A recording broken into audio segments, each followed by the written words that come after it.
Hello viewers, இன்னைக்கு நம்ம பார்க்க போறது ஒன் பீஸ் எபிசோட் 404 பார்ட் 2.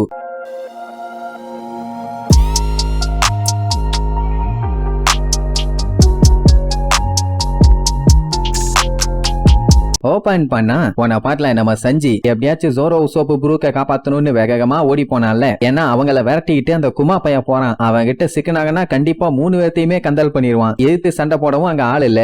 உசோப்பெல்லாம் பயந்து அடிச்சு ஓடுவான். அந்த டைம் ஜோரோ என்னை இறக்கி விட்டுட்டு நீ தப்பிச்சு போயிருப்பான். உடனே உசோப்பு வண்டியா திட்டுவான், நீ என்ன லூசு மாதிரி பேசிக்கிட்டு இருக்கேன்னு. இப்ப இருக்கிற நிலைமைக்கு என்னை விட நீ தாண்டா வெத்து வேஸ்டா இருக்க. என்னாலயாச்சும் ஓட முடியும், உன்னால அதுவும் முடியாது. இப்போதைக்கு உன்னைய காப்பாத்துறதுதான் என்னுடைய முதல் பணி. அதனால மூடிட்டு மிச்சம் எல்லாம் நான் பாத்துக்கிறேன். என்ன லூஃபி இப்ப நம்ம எல்லாத்தையும் எஸ்கேப் ஆக சொல்லியிருக்காமா. பாவம் ஜோரோவால அதுக்கு மேல பேச முடியல. இவனுங்க எல்லாம் அப்படியே திங்குன்னு ஓடிட்டே இருப்பானுங்க. சரி ரைட், அவனை விட்டு ரொம்ப தூரம் வந்தாச்சுன்னு சொல்லிட்டு திரும்பி பார்த்தா பின்னாடி கை கட்டுற தூரத்துலதான் ஓடிட்டு இருப்பானுங்க. அவ்வளவுதான், ஐயோ இவ்வளவு தூரம் பக்கத்துல வந்துட்டானான்னு தொண்டைகளிய கத்துன்னு கத்திட்டு பிச்சுக்கிட்டு ஓடுவானுங்க. அப்படி ஓடும் போது ப்ரூக் ரொம்ப வேகமா ஓடிடுவான். ஆனா உசோப்பால ஓட முடியல. அவனை தனியா விட்டுருந்தா என்ன உசேன் போல்ட்டே ஒண்ணுக்கு போற அளவுக்கு பிச்சுக்கிட்டு ஓடி இருப்பான். ஆனா ஜோரோவை தூக்கிட்டு வரான்ல, அதனால ஓட முடியல. இத பார்த்த ப்ரூக் என்ன பண்ணிடுவான், நீ அவனை தூக்கிட்டு ஓடி போயிரு, நான் இவனை பாத்துக்கிறேன்னு அவனோட வேகத்தை அப்படியே ஸ்லோ பண்ணுவான். உசோப் எவ்வளவு சொல்லுவான், வேணாண்டா அவன் ரொம்ப ஸ்ட்ராங், சிக்கினா உன்னை செதச்சு விட்டுருவான்னு. ஆனா அவங்க ரெண்டுத்தையும் காப்பாத்தணும்னா இப்போதைக்கு ப்ரூக்கு வேற வழி இல்லையே. சோ அவன் என்ன பண்ணுவான், ஆல் ஃபார் ஒன் ஃபார் ஆல்னு சொல்லிட்டு ஓங்கி அவனை வெட்ட போவான். ஆனா அதுக்கு முன்னாடி அவன் லேசர் பீமை வச்சு ஒரே அடி. அவ்வளவுதான், ப்ரூக் எல்லாம் கண்ணா பின்னான்னு செதறி போய் விழுந்து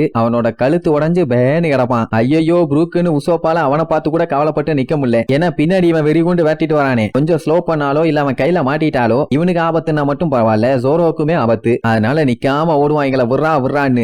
இப்படி கேட்டன் மவுஸ் மாதிரி மாத்தி ஓடிட்டு இருக்கும் போது அப்படியே பின்னாடி காட்டுறாங்க நம்ம சஞ்சய் குமாரை வெட்டிட்டு வருவான். இப்ப இவனை எப்படியாச்சும் ஒரு 5 நிமிஷத்துக்கு தடுத்துட்டானா போதும், எல்லா பஞ்சாயத்தும் ஸ்மூத்தா முடிஞ்சிரும். அதனால சஞ்சய் அவனோட ஃபுல் ஃபோர்ஸ் எடுத்து அப்படியே கண்ணா பின்னான்னு சுத்திட்டு வருவான். அவனோட கால் அப்படியே நெருப்பா நிக்கும். புயல் மாதிரி வந்தவன் ஓங்கி ஒரு மிதி வைப்பான். அவ்வளவுதான், அவன் கண்ணா பின்னான்னு சதறி அடிச்சு விழுவான். ஆனா சஞ்சய்க்கு காலு பயங்கரமா வலிக்க ஆரம்பிச்சிடும். ஏன்னா லாஸ்ட் டைம் அவனை அடிச்சுட்டே கால் வலியில படாத பாடுபட்டான். இப்ப மறுபடியும் அடிச்சுட்டு அப்படியே திருச்சு அடிச்சு வந்து விழுவான். அவன் மனுஷனா இருந்தான்னா சரி ரைட்டு, ஏதாச்சும் வலிக்கும்னு சொல்லலாம். அவன் தான் சைபார் காச்சே, கீழே விழுந்துட்டு மறுபடியும் எந்திரிச்சிருவான். சஞ்சியால இதுக்கு மேல ஓட முடியல. இந்த உசோப் லூசு பைய ஜோரோ தூக்கிட்டு தப்பிச்சு ஓடினு சொல்லிதான் கஷ்டப்பட்டு அடிச்சு அவனை கவுத்தி விட்டான். ஆனா சஞ்சி விழுந்துட்டான்னு சொல்லி அவன் அங்கேயே நின்று கத்திட்டு கிடப்பானா. அண்ணன் பார்த்து இந்த குமா எந்திரிச்சு அவன் பவரை யூஸ் பண்ணி சஞ்சி அட்டாக் பண்ண போவான். அட லூசு பள்ளிகளா, நீங்க ஏன்டா நின்னீங்க, தப்பிச்சு போங்கடா வெண்ணேன்னு சொல்றான். அந்த டைம்ல ரெண்டு பேர்த்தையுமே லேசர் பீம் வச்சு ஒரே அடி. அந்த இடத்துல ஒரு பயங்கரமான பிளாஸ்ட். இத தப்பிச்சு ஓடிட்டு இருக்க லூஃபி, சாப்பர், ரோபின் எல்லாரும் பாத்துருவாங்க. அவங்களால என்ன பண்ண முடியும், வேடிக்கை மட்டும்தான் பார்க்க முடியும். இங்க வேற இந்த ரெய்லி கிசரு கூட சண்டை போட்டுட்டு இருக்கான்ல, அவனுக்கு என்ன சந்தோஷம்னா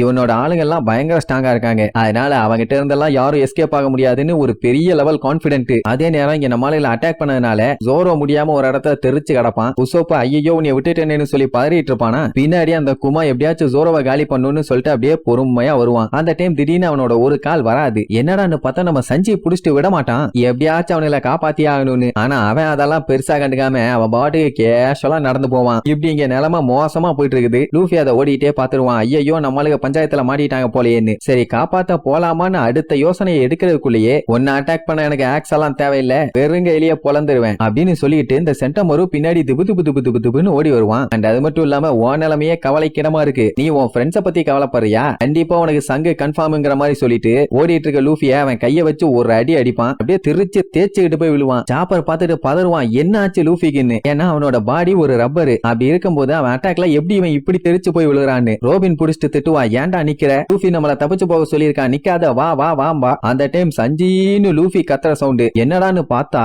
சஞ்சிய தூக்கி வச்சு அவன் கழுத்தோட வச்சு ஒரே அடி. அவ்வளவுதான், அப்படியே பேன்னு விழுவான். அடுத்து ஜோரோவா அதே லைட் பீமை வச்சு அட்டாக் பண்ணுவான். அப்புறம் என்ன ரெண்டு பேரும் அதுல தெரிச்சிருவானுங்க. இங்க லூஃபியும் வேற அடி வாங்கி அவனால எதுவும் பண்ண முடியாம முக்கிட்டு இருந்த உடனே அப்புறம் என்ன பண்ணிட்டான், நான் தான் என் ஃப்ரெண்ட்ஸை காப்பாத்தி ஆகணும், வேற வழி இல்லன்னு சொல்லி வேகமா லூஃபியை நோக்கி ஓடுவான். ஓடும் போது அவன் போடுவானே ரம்பிள் பால். அதுல 2 போட்டாலே பயங்கர பவர்ஃபுல்லா இருக்கும். ஆனா அவன் 4 எண்ணத்தை வாயில போட்டுட்டு லபக்குன்னு ஒரு கடி. அவ்வளவுதான், சாப்பர் அடுத்த செகண்ட் அந்த பெரிய சைஸ் மான்ஸ்டரா மாறிடுவான். அவன் அப்படி மாறிட்டு ஒரு கத்துவான். அவனை பார்த்துட்டு நம்மளாலே மிரண்டுருவாங்க. ஆக்சுவலா அவன் இதுக்கு முன்னாடி இந்த மாதிரி மாறி இருக்கான்ல, என்ன இப்படி மாறினா அவனை கண்ட்ரோல் பண்ண முடியாது. அதே மாதிரி அவன் கண்டமேனி கத்திட்டு இருப்பான். அந்த இடமே வேற லெவல்ல அதிரும். அதுக்கப்புறம் அவன் கைய ஓங்கி ஒரே அடியா அந்த சென்டமருவ ஒரு அடி அடிப்பான். ஜஸ்ட் மிஸ்ல அவன் எஸ்கேப். இப்படி ஒரு பவர் அவன் வச்சிருப்பான்னு சொல்லி இவன் எதிர்பார்க்கவே இல்லை. ஆனா இன்னொரு விஷயத்தையும் கண்டுபிடிச்சிருவான். அவனால இந்த பவர் பவரை கண்ட்ரோலும் பண்ண முடியலன்னு. ஏன்னா கண்டமேனிக்கு கையில கிடைக்கிற கல்லெல்லாம் தூக்கி வீசிட்டு இருப்பான். அதுல ஒரு பெரிய கல்லு லூஃபி மேல வந்து விழுந்திருக்கும். நல்ல வேளை ரோபின் தூக்கிட்டு போய் காப்பாத்திட்டா. உசோப்பு பார்த்துட்டு சாப்பர் மறுபடியும் இப்படி பண்ணிட்டானா, ஐயோ இதனால அவனுக்கும் ஆபத்தாச்சேன்னு பீதியில இருப்பான். குமாவும் அதை பாத்துருவான். சரி ரைட்டு, இனி அங்க போய் அவன் கூட சண்டை போடுவான்னு பார்த்தா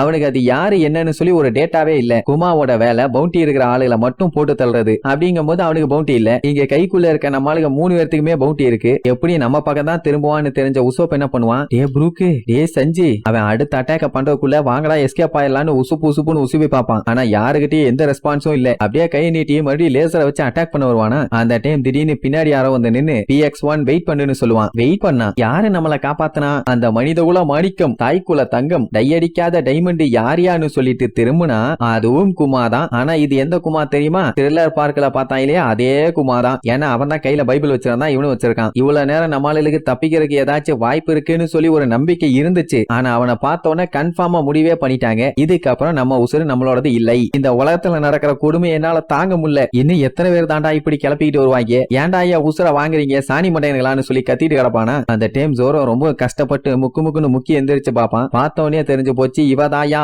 அவதாயா இவன்னு. லூஃபியோட பெயினை கூட இவனுக்குள்ள எடுத்து மாத்தி விட்டானே, அதனால தானே பயலோட பாடியில இவ்வளவு டேமேஜ். அது எல்லாத்தையுமே ஒண்ணு விடாம யோசிச்சு பாப்பான். கடைசியா ரத்த கலரியா நின்னானே, அதெல்லாம் எப்படி அவன் மறப்பான். வந்தவன் ஜோரோ பார்த்துட்டு கேட்ட முத கேள்வி, நீ இன்னும் உயிரோட தான் இருக்கியான்னு. ஜோரோ உன்னோட கருணைக்கு என்னோட நன்றியும்பான். உசோப்புகள்லாம் அள்ளு விடும். பின்ன பேசிட்டு இருக்க நேரமா இது, சட்டு புட்டு நீங்க இருந்து எஸ்கேப் ஆறதுக்கு வழிய பார்க்கலான்டான்னு சொல்லிட்டு இருக்கும் போதே அவன் கையில இருக்க கிளவுஸ கழட்ட ஆரம்பிச்சிருவான். அப்படின்னா வேற ஒண்ணும் இல்ல, நமக்கு யமனை காமிக்க போறான்னு அர்த்தம். அவன் வழக்கம் போல எல்லாத்திட்டையும் போற கேள்வியை கேட்பான். நீ ட்ரிப்புக்குன்னு முடிவு பண்ணினா எந்த இடத்துக்கு போவேன்னு. சாக போற நிலைமையில இப்படி ஒரு கேள்வி கேட்டா எல்லாம் என்ன சொல்லுவாங்க. உசோப்பு இருந்துகிட்டு வாடா போலான்னு சொல்லிட்டு இருக்கும் போது அவன் கைய வச்சு ஜோரோவை லைட்டா ஒரு தட்டு தட்டுவான். அவ்வளவுதான், அடுத்த செகண்ட் ஜோரோ அந்த இடத்துல இருந்து காணாம போயிருவான். ஆள் எங்க போனானே தெரியல. இது எப்படி சொல்லணும்னா வாஷ் அவுட் பண்ணிட்டான். உசோப் அப்படியே சுத்தி முத்தி பார்த்துட்டு ஜோரோ எங்க போனான்னு சொல்லி கதறுன்னு கதறுவான். எல்லாருமே அதை பார்த்துட்டு பீதி ஆவாங்க. ஐயோ என்னாச்சு, ஜோரோ அவன் என்ன பண்ணா, சாகடிச்சிட்டானு. அப்ப லூஃபியோட மூஞ்ச பாக்கணுமே, பாவம் இப்படி எல்லாம் நான் அவனை பார்த்ததே இல்ல. அப்படியே சோகமா எந்திரிக்க கூட முடியாம அப்படியே முட்டி போட்டு பார்த்துட்டு இருப்பான். அப்ப உசோப்பு ஜோரோ காணாம போயிட்டான்னு சொல்லி அப்படியே உறைஞ்சு போய் முழிக்கிறதோட